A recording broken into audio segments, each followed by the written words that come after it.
Good afternoon, everyone. Welcome to Boston, Massachusetts, home of the Central America East office.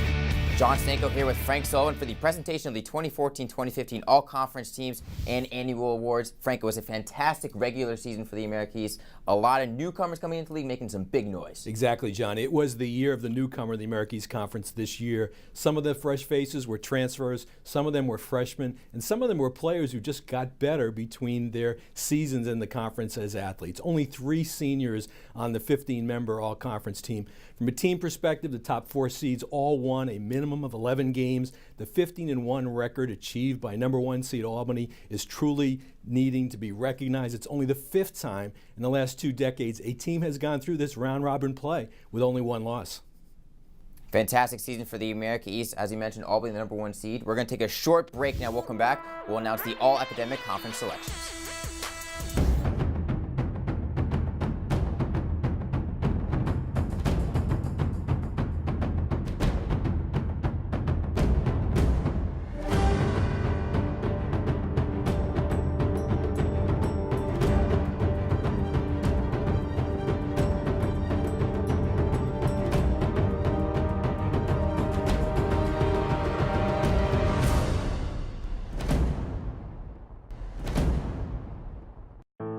For the student, for the athlete, from the heart of our being to the will of our spirit, from the sweat of our brow to the ache of our muscles, from the core of our intellect to the height of our dreams, we strive to excel.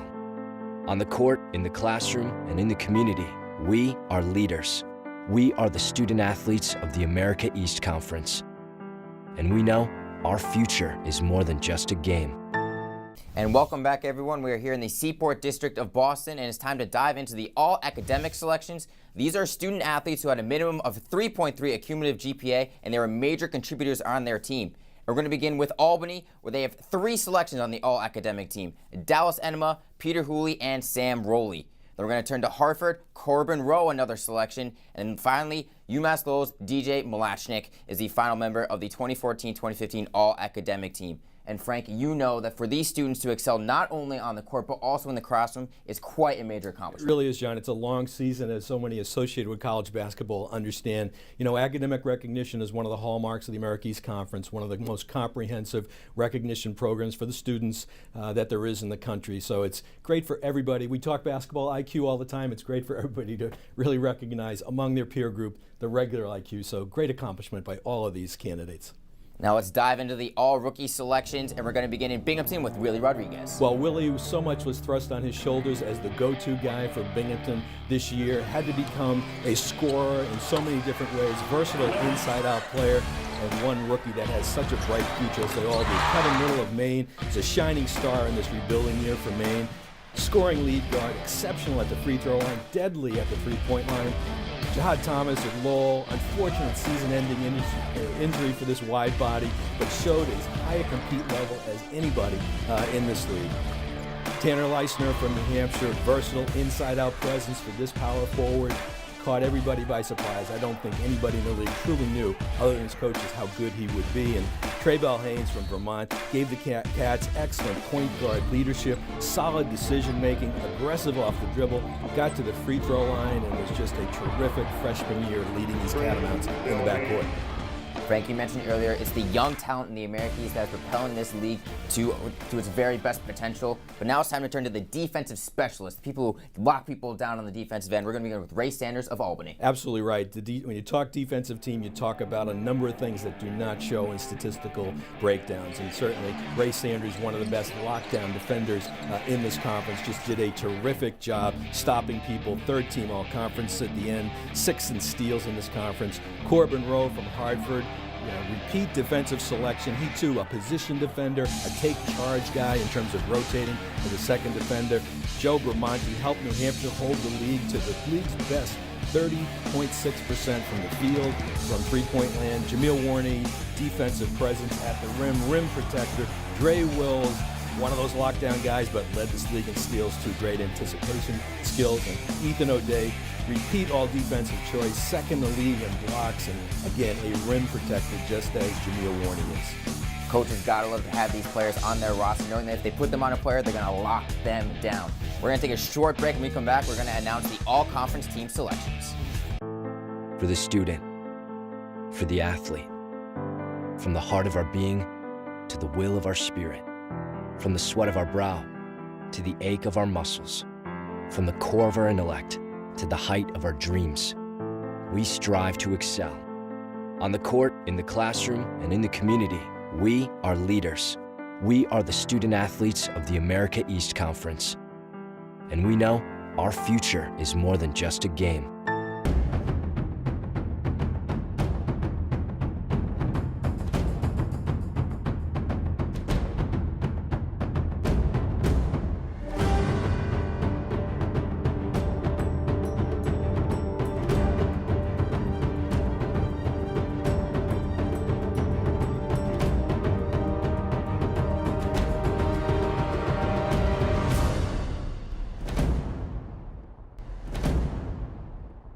Welcome back, everyone, to the snow capital of the world, Boston, Massachusetts. John Stanko and Frank Sullivan here, and it's time to get into the all-conference team selections, beginning with the third team.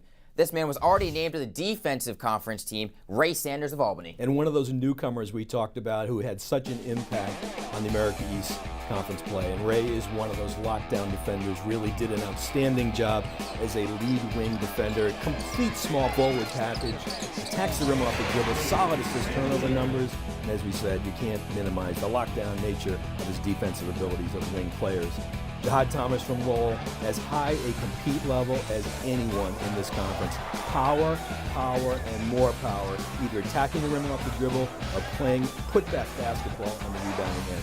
Jacoby Armstrong, undersized power forward, center, became a better finisher this year. Such a key interior for the New Hampshire Wildcats. Extreme, quick, leaping ability. Expanded his offensive game. Big key for the Wildcats' success this year, Jacoby. Matt Miller, great story. Transferred into New Hampshire, eligible last year, injured, never played, so got all the rust off and caught the whole league by surprise with his excellent, deep catch-and-shoot skills. Never turns it over. Rayshawn McGrew, physical big man who can play through contact, highly dependable for the Seawolves inside, much improved face-up game this year, rebounding totals more than doubled from his sophomore season. Yeah, you mentioned McGrew, 8.4 rebounds per game. That ranks second in the America East. Now let's move on to the second all-conference team. We're going to begin with someone who possibly has the most heart in this entire league, Peter Hooley of Albany. Absolutely right. One of the best competitors in the conference, a versatile three-position player in the backcourt for the Albany Great Danes. Complete floor game, attacks the basket hard, uncompromising work ethic, Peter Hooley. Mark Wakama, unfortunately injured through a significant portion of the season. The league's active career leading scorer, became the all-time leading scorer at Hartford. Exceptional hop around the rim, refined back to the basket moves. As we said, hampered down the stretch with injury, so hopefully he'll be well for the playoffs. Cody Joyce, so valuable for the Retrievers as their leading scorer. Their best low post presence, their top rebounder. With the limited depth on the team, he had to play maximum minutes and became a workhorse for this Retriever basketball team. Tanner Leisner, the freshman, his position here speaks volumes for what impact he's had and the respect that league coaches have for him as a first-year player. Versatile inside out, a true stretch big man. As a freshman, one of the top 8 players in the league, really outstanding. And for Dre Wills at Vermont, really came into his own this season. The power lead guard led his team in rebounding at 6'1", at his best attacking the rim, at his best getting loose balls, and just playing that power game in the backcourt for the Catamounts. And Dre Wills, he shoots 59% from the floor. That's absolutely phenomenal percentage for him. But now let's move on to the first team selections voted on by the coaches. And we're going to start with the Great Danes forward, Sam Rowley. What a season for Sam. Had to become the leader emotionally and physically when Peter Hooley went down in January and responded. His rebounding numbers have been terrific. His low post presence needs to be guarded effectively by other members, other opponents, and as rugged as they come, and as we've talked about time and time again with Sam, one of the best position rebounders this league has seen. Evan Singletary, another one of those newcomers, terrific combination of scoring and distributing, excellent at the three-point line, better at the free throw line, acute sense of game tempo, great assist turnover ratio. Carson Purifoy, great speed in the dribble in the open court, one of the best in the league at getting to the free throw line. Really a real offensive catalyst for the Seawolves. Excellent, as we've talked about time and time again with Carson, beating people off the dribble in the open court. Jameel Warney, the numbers say volumes for what he's accomplished this year. Durability, passing skills, soft hands, catches everything near the rim. An outstanding year for Jameel Warney. And Ethan O'Day, so efficient around the goal, 6'9" and plays off the dribble, front court stopper, shot blocker, very improved from where he was a year ago for the Catamounts.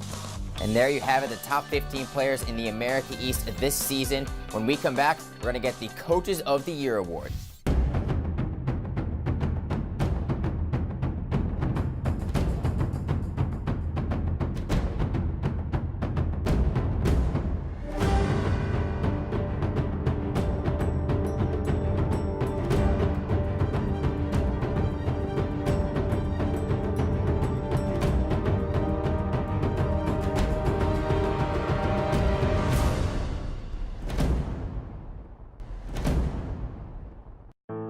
For the student, for the athlete, from the heart of our being to the will of our spirit, from the sweat of our brow to the ache of our muscles, from the core of our intellect to the height of our dreams, we strive to excel.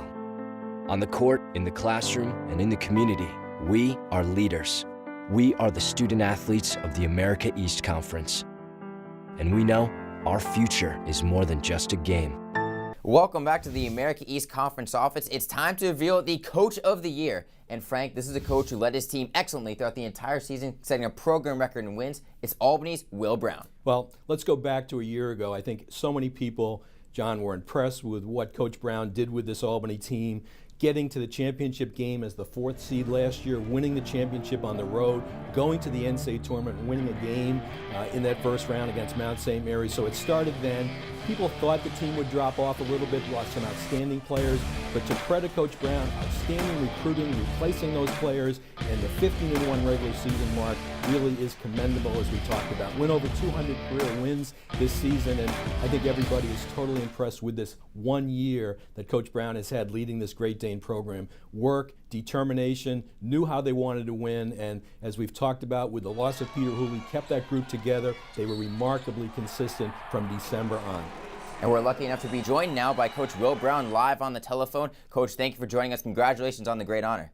Well, first off, I'd like to thank the coaches in the league for voting for me. It's a terrific league with a lot of really good coaches. This is a program award, in my opinion. I'd really like to thank my assistant coaches, the players in my program, and the support staff in the athletic department. I think everybody is integral member or part of our success, and I'm very fortunate, and I'd like to thank them all. You've been at Albany 14 years now, a long time for any coach, and had a lot of success winning 4 championships and 2 regular season titles. What makes this team special compared to all your other successful teams? Well, I think this team is very unique. Unfortunately, we had to deal with a lot of adversity this year, especially with the passing of Sue Hooley, Peter's mom, and Peter missed 8 games, and this team somehow found a way to come together. We went 8-0 during that time, and I think it's a real credit to my assistants and to the kids in our program for raising their level, coming together, and really responding to such a tragic situation. So it's a very resilient group, and it's a group that I'm very proud of. What was the turning point this season, the moment when you realized you had something special with this group of guys? Sam really raised his level when we lost Peter for that 8-game stretch. I think he took this team, put this team on his back. Such an unselfish player. Really likes to deflect any attention.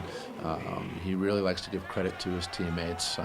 He's a winner, great person, great student, and I think he was, in my opinion, I know for us, but he was so valuable, and that's why I said he's the most valuable player, just because of what he's meant to us this particular year, especially in Peter's absence. And we have 2 captains, Sam and Peter, so when Peter was gone for that stretch, Sam was the only captain in that locker room, and he really rallied this group and kept this group focused, and I think that helped allow us to do special things and have a really good regular season. You have the #1 seed this year heading into the AA playoffs, winning with a new playoff format that every team has to come to Steph Q Arena to play you guys at home. Just how big of an advantage is that for your team? Well, I think playing at home is an advantage. Any coach that says it's not, I think, would be lying to you. We get to sleep in our own beds. We're in our own locker room, practice on our own floor, and most important, we get to play in front of our own fans. So we don't have to worry about any travel issues, practice time, shoot-arounds. We're in our comfort zone. The one thing we can't do is get complacent because we're playing in the SFQ Arena and relax. All of our focus and energies is on our preparation for Maine and trying to find a way to win that quarterfinal game on Wednesday. And if we're fortunate enough to do that, then we'll worry about whoever is next. But I think right now we're excited to play in front of our own fans and in our own building. And to wrap it up, Will, no top seed has won the tournament since 2009. What does your team have to do to snap that streak? Well, we'd love to snap the streak. I think the big thing for us is our preparation. We pride ourselves on being prepared. I think our guys, will be prepared and focused. And we also have to take it one day at a time, one game at a time. I think a lot of times in these situations, teams get caught looking ahead. We're not going to win this tournament because we're playing in the SFQ or because we're the #1 seed. We have to go out and leave no doubt. We've got to go out. We've got to win these games. We're going to get everybody's best shot. And I'm sure Maine's going to come in here and play really hard and play well. So we've just got to maintain our focus and really sustain our effort, just be consistent like we have been all through the regular season, and I think we'll be okay. Now we move from Albany to Durham, New Hampshire, home of the Rookie of the Year in the America East this year, Tanner Lesnar. Well, the recruiting efforts of Coach Herrion again become fruitful in the state of Texas. Tanner came up ready to play physically this year for the Wildcats, gave them a versatile inside-outside game, could play behind the three-point line, could put the ball on the floor, out of the high post area, high-level compete near the rim, rebounding the basketball, gets in the top 10 in rebounding and scoring as a freshman. Sky's the limit for this guy in terms of being an all-conference player as this goes on for him at University of New Hampshire. Yeah, Lesnar, an incredibly talented player, but now we move to the co-6th Men of the Year. 2 selections here voted by the coaches. We have Justin Graham of Hartford and Cam Ward of Vermont. And these are the unsung heroes of any winning basketball team. It's always difficult to come off the bench and find your rhythm, and both of them this year were able to come in and contribute right away, become factors right away. Probably could have nudged their way into the starting lineup, but I think for their teams, proved most effective coming off the bench and giving that energy spark that coaches so look for in 6 men. Yeah, got to look for that spark plug coming off the bench to give your team a lift. When we come back from the next break, we're going to have the Defensive Player of the Year. For the student, for the athlete, from the heart of our being to the will of our spirit, from the sweat of our brow to the ache of our muscles, from the core of our intellect to the height of our dreams, we strive to excel. On the court, in the classroom, and in the community, we are leaders. We are the student athletes of the America East Conference. And we know our future is more than just a game.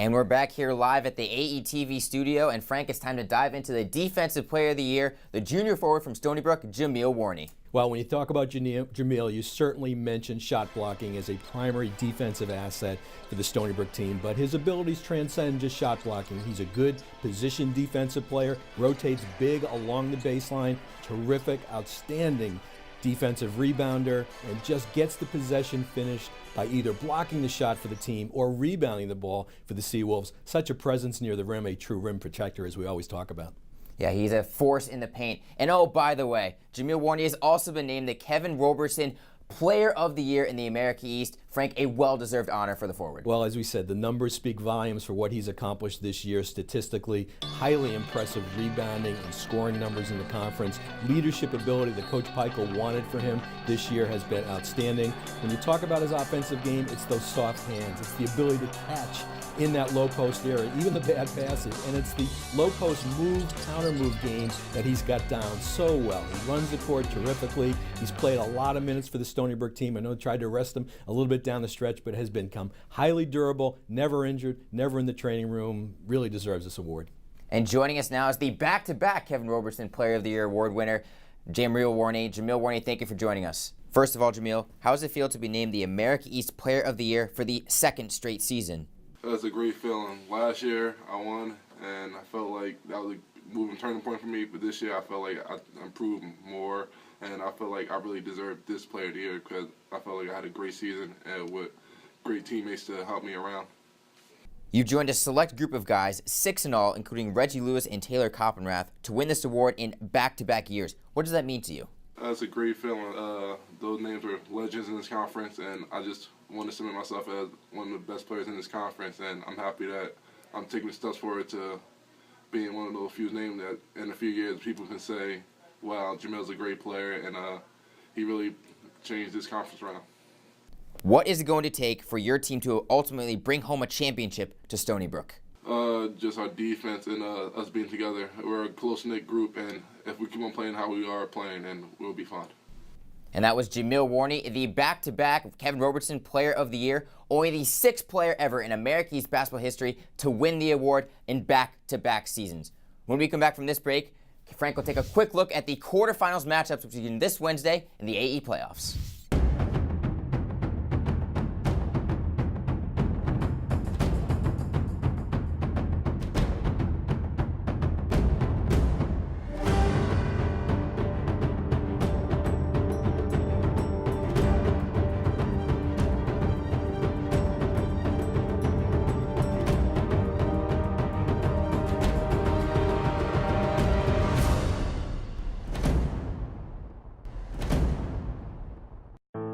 For the student, for the athlete, from the heart of our being to the will of our spirit, from the sweat of our brow to the ache of our muscles, from the core of our intellect to the height of our dreams, we strive to excel. On the court, in the classroom, and in the community, we are leaders. We are the student athletes of the America East Conference. And we know our future is more than just a game.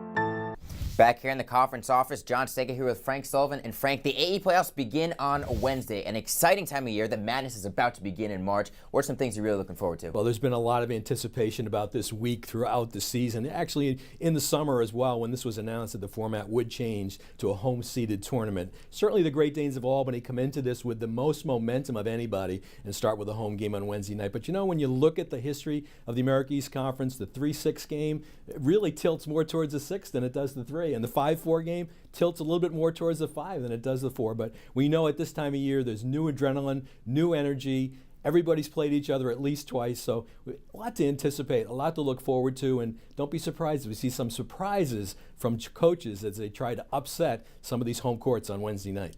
Be sure to tune into all the action this Wednesday as all games tips at 7 o'clock. You can watch them all live on AmericaEast.tv. I want to thank you, everyone, for joining us here on the special edition of the AE Report, where Frank Sullivan and John Stanko enjoy the action on Wednesday.